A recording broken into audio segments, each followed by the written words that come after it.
Bonjour à tous, merci de nous rejoindre à la une de l'actualité. Les élections locales débutent aujourd'hui de l'opération de révision exceptionnelle des listes électorales suite à la signature de décret présidentiel fixant la date de convocation du corps électoral au jeudi 23 novembre 2017. Le rituel du sacrifice sous contrôle, la direction des services agricoles appelle à conjuguer les efforts pour éviter tout risque de contamination par le Kistidatique. Nous découvrirons ensemble l'oasis d'Ihrira Ilizi, un magnifique site touristique classé zone humide sur la liste de la Convention de Ramsar.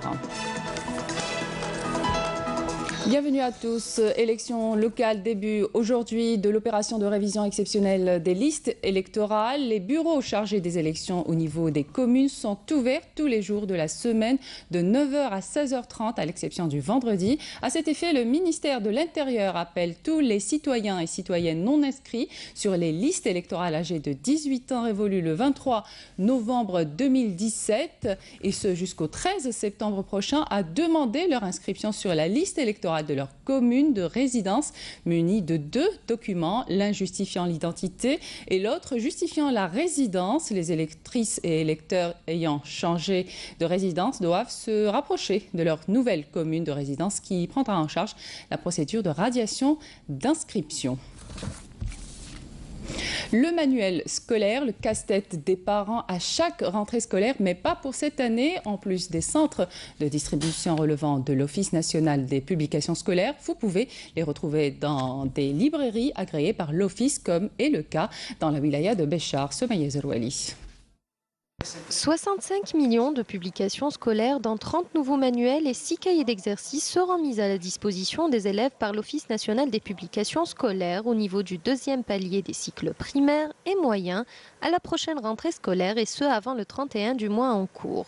Ici, au centre de distribution des manuels scolaires de Tindouf, on est déjà prêt. L'opération de distribution des livres scolaires se déroule dans les meilleures conditions. Nous avons procédé à la distribution des livres scolaires au niveau de tous les établissements de la wilaya durant le mois d'août. Nous avons distribué les livres qui concernent les 3e et 4e années du primaire et 2e et 3e années du moyen.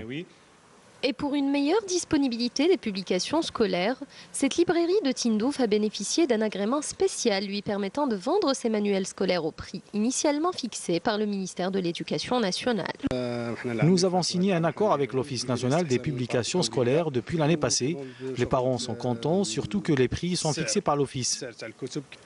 Les prix sont agréés par l'État. Certaines personnes ont peut-être remarqué une différence entre le prix de l'année dernière et celui de cette année, et ce par rapport au fait que la valeur ajoutée a changé, car l'année passée, elle était fixée à 7% et elle est passée cette année à 9%. Je trouve que c'est vraiment une bonne initiative. Les livres sont vraiment disponibles. Rappelant que l'Office national des publications scolaires organisera du 5 au 12 septembre un salon du livre scolaire à travers le territoire national afin de permettre aux parents d'élèves d'acquérir les manuels. L'inauguration officielle aura lieu à l'Office Riyad El-Fatha à Alger. La sécurité des citoyens et de leurs biens, une des priorités de la DGSN durant les fêtes et justement en prévision d'Aïd al-Adha et de la rentrée scolaire, la Direction générale de la Sûreté nationale a renforcé ses forces opérationnelles sur le terrain. Plus de 150 000 policiers mobilisés à travers tout le territoire national. Le principe majeur de l'équation sécuritaire concernant ce domaine se base essentiellement sur l'occupation du terrain. Tous les moyens humains et matériels sont mis à disposition. Nous sommes encore en période estivale et c'est les mêmes dispositifs qui seront reconduits à l'occasion de l'Aïd al-Adha ainsi que pour la rentrée scolaire. Comme vous le voyez, le travail de la police est une mission sans interruption. On est toujours présent. On reconduit et on renforce nos dispositifs. Plus de 150 000 policiers seront ainsi mobilisés pour Eid al-Adha et tous les moyens de la sécurité nationale seront mis à disposition à l'occasion de la rentrée scolaire. À 2 jours du début du rite du Hajj, le ministre des Affaires religieuses et des Waqf, Mohamed Issa, salue les efforts des membres de la mission après la réunion d'évaluation au siège de la délégation algérienne au lieu saint de l'islam.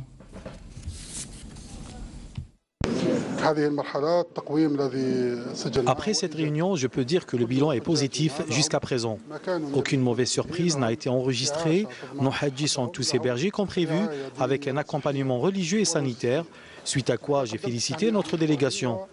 Et vu que l'aspect pratique des rites du Hajj sont plus difficiles que la théorie, nous avons insisté pour que le comité de la Fatwa et de l'orientation religieuse soit entièrement à la disposition de nos Hajjis avec une prise en charge efficace leur permettant d'accomplir correctement les rites du Hajj. La direction des services agricoles appelle les Algériens à adopter les bons réflexes durant l'opération de l'achat ou de l'immolation du mouton à sacrifier. L'objectif, éviter tout risque de contamination par le kyste hydatique. Manal Boudouaba. Les participants à cette rencontre régionale ont insisté sur la nécessité de respecter certaines précautions pour éviter tout risque de contamination par le kyste hydatique.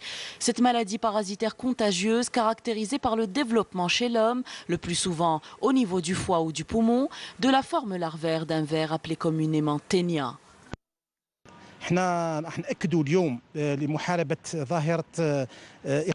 Nous sommes là aujourd'hui pour mettre un terme au phénomène d'acquisition des moutons de sacrifice chez des vendeurs non contrôlés par des médecins vétérinaires. Le but étant d'éviter les maladies qui causent la putréfaction de la viande, comme cela s'est passé l'Aïd passé. Il faut que les citoyens apprennent à accomplir le rituel du sacrifice sous contrôle vétérinaire en se rendant le jour de l'Aïd à l'un des nombreux abattoirs ouverts à cette occasion à travers la wilaya et qui sont à leur entière disposition.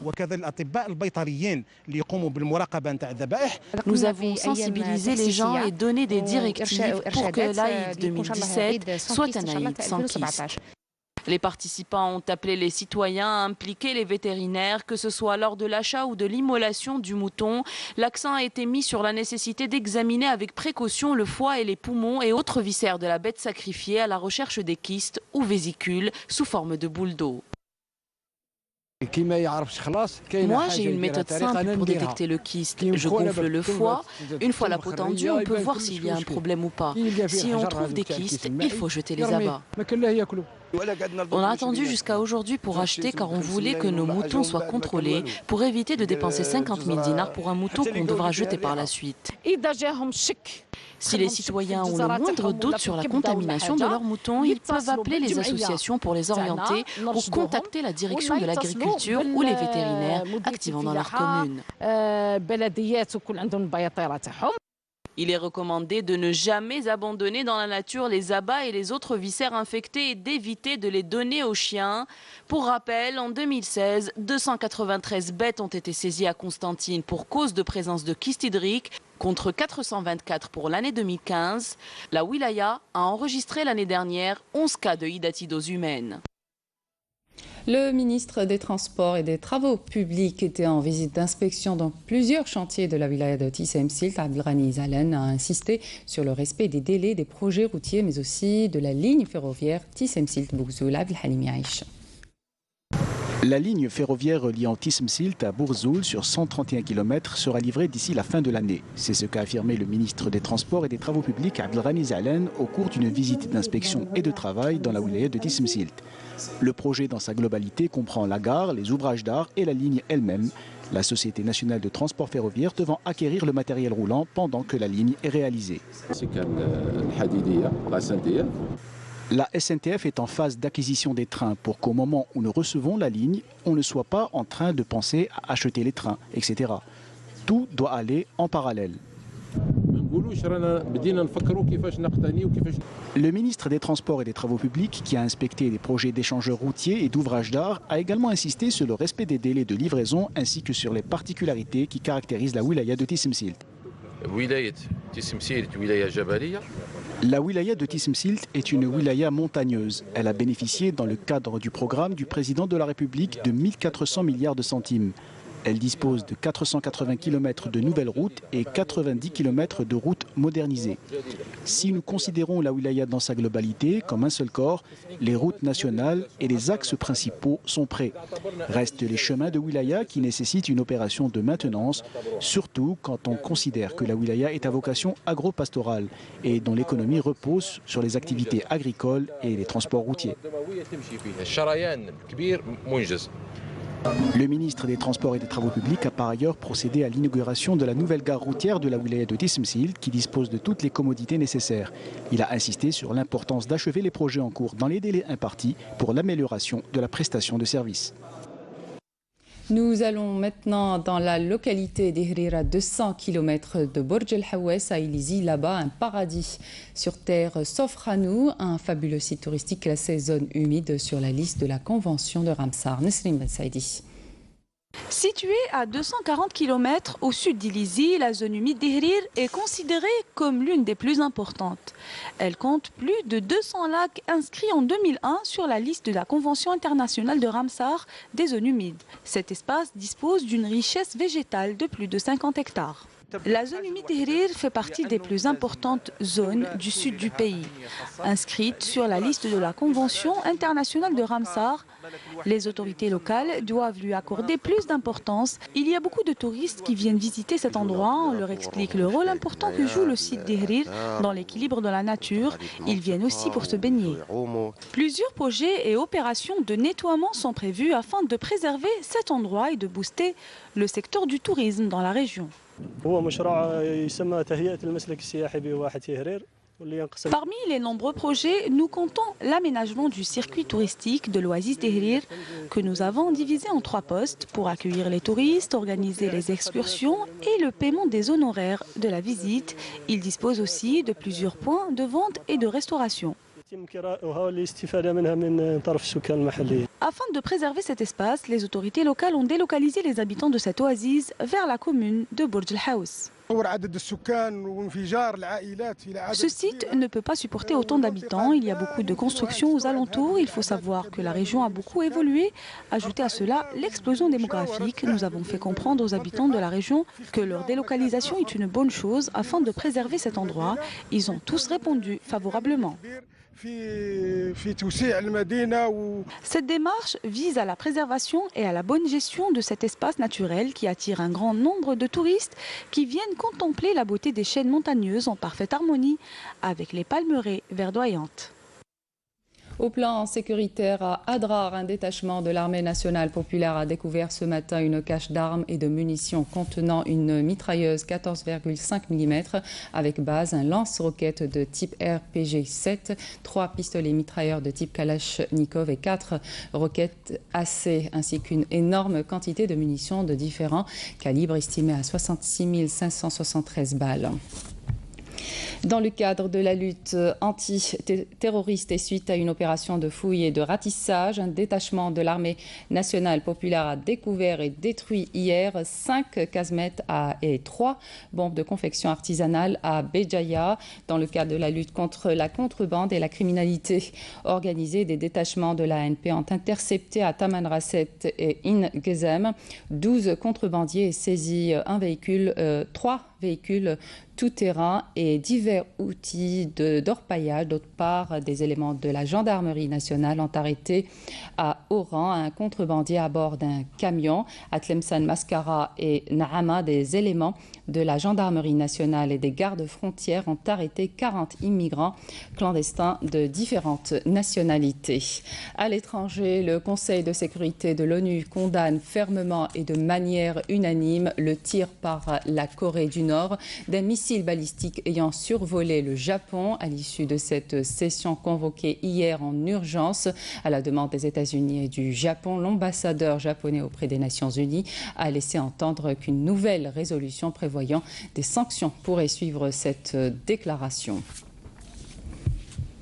Évacuation d'un quartier autour d'une usine chimique au Texas à cause d'un risque d'incendie ou d'explosion. Les résidents du comté de Harris qui vivent dans un rayon de 2,4 kilomètres ont dû quitter leur maison. Il s'agit uniquement d'une mesure de précaution, a souligné le chef des pompiers du comté, qui comprend aussi la ville de Houston, dont une partie importante a été noyée sous les trompes d'eau déversées par la tempête Harvey. Retour au pays, la sélection algérienne de football poursuit son stage de préparation entamé lundi à Sidi Moussa avec un effectif presque au grand complet après l'arrivée hier de Nabil Bentaleb et Yassine Brahimi. En attendant, l'attaquant Rachid Razel, autorisé par le staff technique, a retardé sa venue à aujourd'hui pour des raisons familiales. D'après la FAF, les 23 joueurs plus les 2 invités retenus par le sélectionneur national sont arrivés au fil de la journée de lundi. Il est à signaler que Yassine Brahimi et Nabil Bentaleb ont pu rallier Alger lundi pour des raisons indépendantes de leur volonté, toujours selon la FAF. Et c'est la fin de cette édition. Merci de votre attention. Excellente suite des programmes sur notre chaîne.